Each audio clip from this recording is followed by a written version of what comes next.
고려왕비실록. 원나라 제국대장공주에 밀려 갖은 수모를 겪는 정화궁주 왕씨. 고려사 권89 열전 권제이 후비, 충렬왕 후비 정신부주. 정신부주는 종실인 시한공 왕인의 딸이다. 충렬왕이 즉위하자 책봉하여 정화궁주로 삼았다. 충렬왕 2년, 어떤 사람이 달로 화적 성말천구의 관사의 익명에 글을 던져넣고 또 길에서 크게 외치며 말하기를 입을 것이 있거든 입고 먹을 것이 있거든 먹어서 다른 사람이 가지지 못하게 하여라라고 하였다.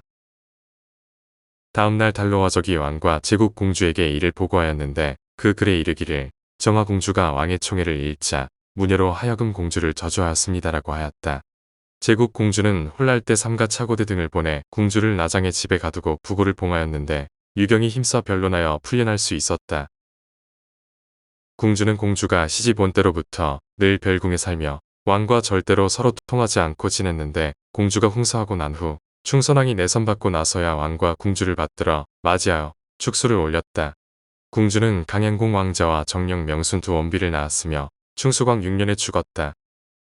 정화공주는 고려 제25대왕 충렬왕의 제2비인데 정신부주 또는 정화원비라고도 하며 충렬왕의 정실이지만 제국대장공주에게 밀려 제2비로 떨어졌을 뿐 아니라 갖은 수모를 겪으며 살아야 했습니다. 고려 제20대왕 신종의 증손녀로 할아버지는 양양공 왕서, 아버지는 시한공 왕인으로 왕인에게는 3남 1녀가 있었는데 아들 중 한 명이 충선왕의 제3비 정비 왕씨의 아버지 왕영이고 딸이 정화궁주입니다.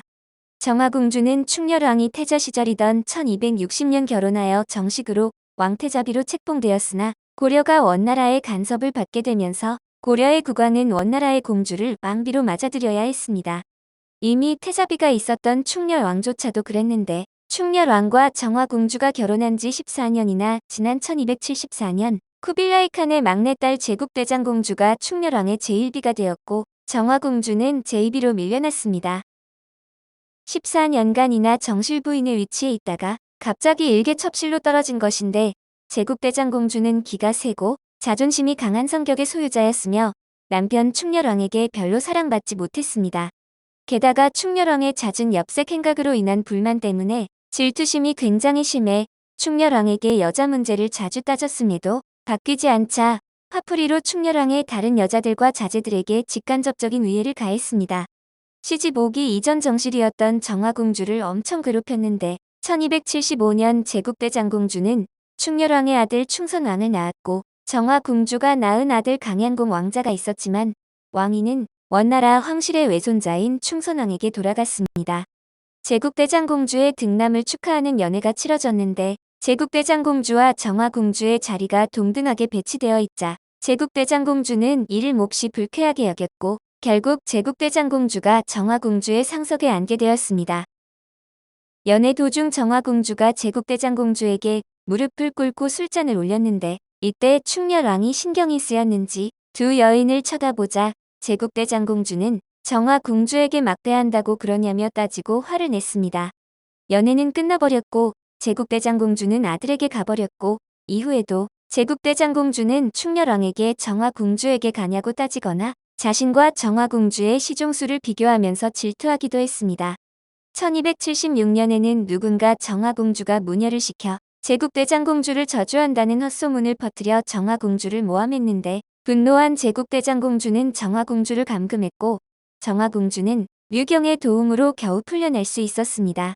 1284년에는 정화공주가 소송에 휘말리는 사건이 있었는데 정화공주는 일반 백성을 천민으로 잘못 알고 종으로 삼았고 이 백성은 불복해 소송을 제기했습니다.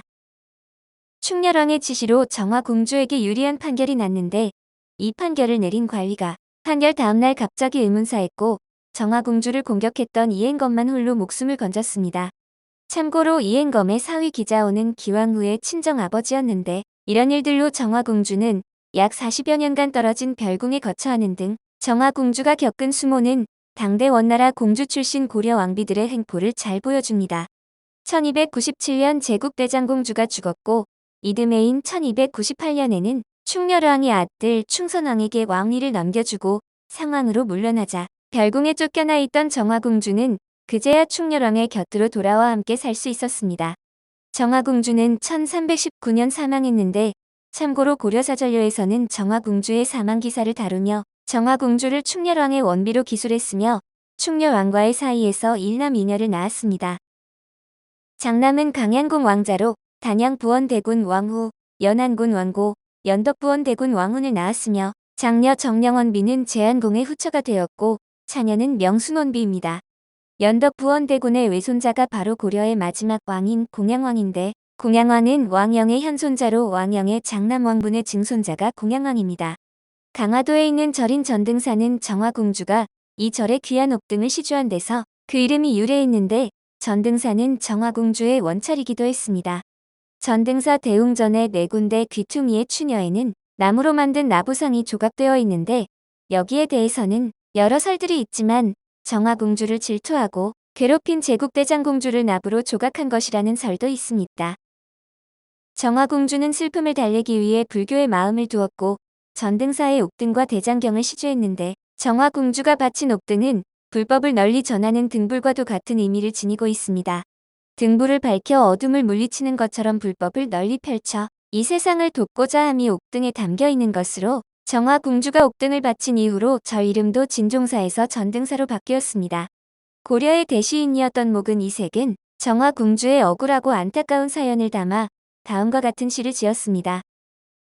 성역 창망 오태사 우년 참담 삼랑성 먼 옛날 오태사의 일은 까마득한데 구름과 연기는 삼랑성에 아득하네.